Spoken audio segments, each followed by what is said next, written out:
Avisanna est revenu nous rejoindre dans ce studio pour nous parler de la remise d'un prix qui s'appelle Golden Golda. On va tout savoir sur ce prix. Avisanna, bonjour. Bonjour. De l'organisation sioniste mondiale, avec un prix qui va être remis à Paris le 12 mars, un prix qui récompense des femmes de la communauté juive. Alors, ça sera en France, mais c'est un prix qui est remis dans différents pays.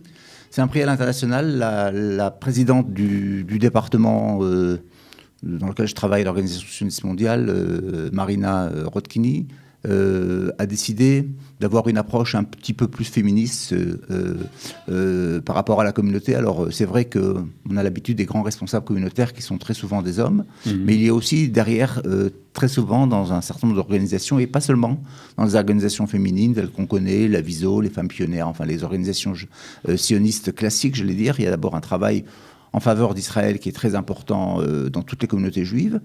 Et donc, elle a décidé de mettre en place un prix où des personnes pourraient être proposées pour être récipiendaires de ce prix. Nous avons commencé il y a déjà 2 ans à New York, à Buenos Aires, à Londres, à São Paulo et à Paris déjà l'année dernière, où l'année dernière, c'était la responsable de la Viso, Madame Zibero, qui a reçu le prix. Cette année, nous avons un certain nombre de noms prestigieux de personnes qui ont été proposées. Tout le monde jouait le jeu, c'est-à-dire nous sommes tournés vers les personnes pour leur demander si elles acceptaient. Évidemment, le nom de Golda Meir, qui est un petit peu le symbole et féminin et du sionisme en Israël, bien qu'il remonte déjà à une quarantaine d'années depuis son décès. Je crois que ça reste un symbole très fort de ce qu'une femme peut apporter à l'État d'Israël. Et donc, on a décidé de prendre ce nom, évidemment, de jouer un petit peu sur le nom de Golden, un petit peu pour...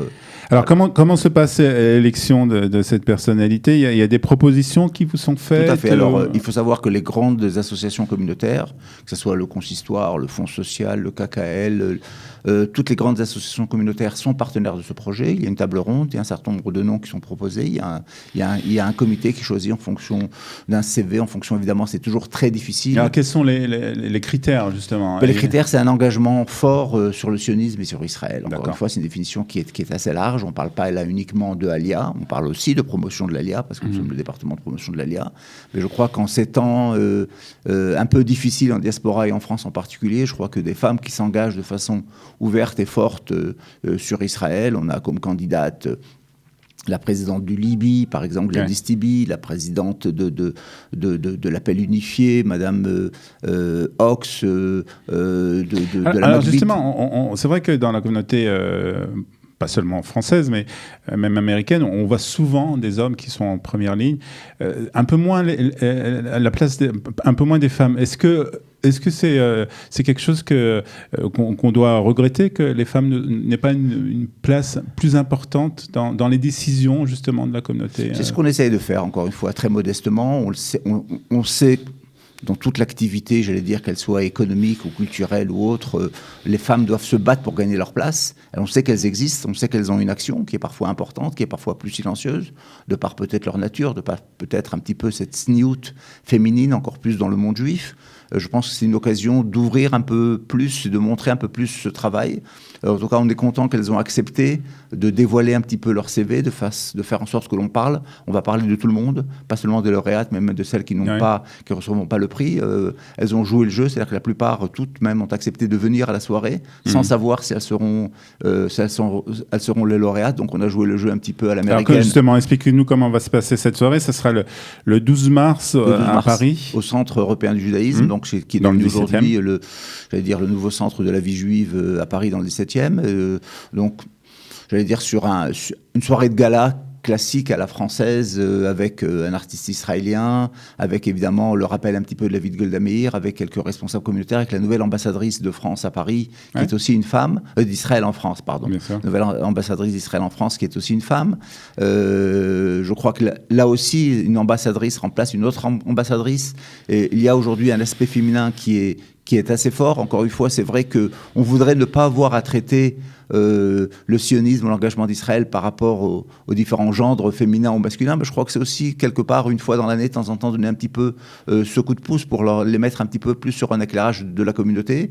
Et il y a un travail qui est très particulier, comme je l'ai dit tout à l'heure, qui est beaucoup plus intime, qui est beaucoup plus ouvert, peut-être un petit peu moins le machoïsme de l'homme qui est le responsable. C'est-à-dire que vous pensez que les femmes ont vraiment quelque chose, c'est un peu un point commun que je vais dire, mais ont quelque chose de plus, disons, à apporter justement au travail communautaire. Tout à fait de particulier, et surtout qui est moins apprécié, qui est moins su, qui est moins connu. Je crois que c'est une façon pour nous d'abord de la remercier, parce que vous allez découvrir à travers la liste, on en a déjà eu une l'année dernière, mais on en a déjà eu à New York et ailleurs, avec les présidentes de la Marche des Vivants et les présidentes de grandes fondations américaines qui sont des femmes, et pareil pour le Brésil ou l'Argentine. Je crois que nous-mêmes, nous découvrons à travers ce prix un travail énorme qui est fait par tout le pôle féminin de la communauté. Donc ça sera le 12 mars au Centre européen du judaïsme à Paris dans le 17e.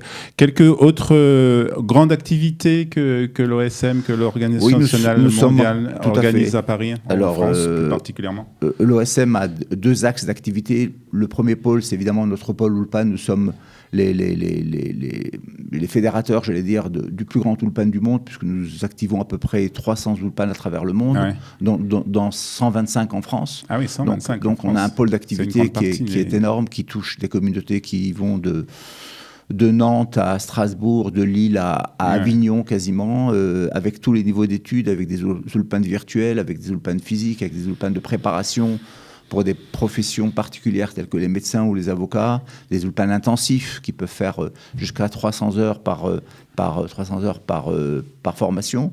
Donc ça, j'allais dire, c'est un pôle qui est d'abord très fédérateur, parce que c'est une base, c'est un dénominateur commun de la communauté, et je pense que la plupart des communautés ont adhéré.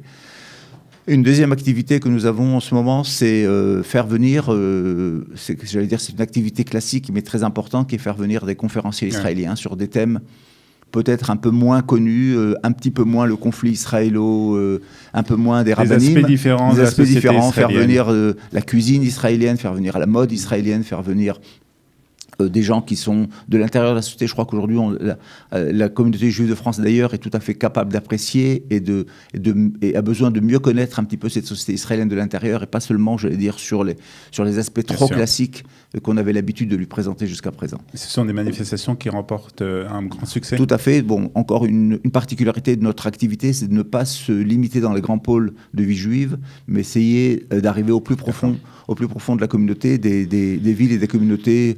J'ai moi-même fait une tournée à Périgueux ou à Béziers ou à Albi, des endroits où on n'a pas l'habitude d'arriver. Je crois qu'on arrive à réveiller un petit peu plus l'âme juive et la proximité par rapport à Israël. Très bien. Alors, Golden Golda, donc... il reste quelques places, c'est gratuit d'ailleurs. On peut, par un With Event, Golden Golda 2020, je crois qu'il doit rester vraiment quelques places. D'accord. Donc on peut s'inscrire, on peut participer à cette soirée qui aura lieu donc le 12 mars prochain à Paris au Centre européen du judaïsme, avec donc cette remise pour une femme donc de la communauté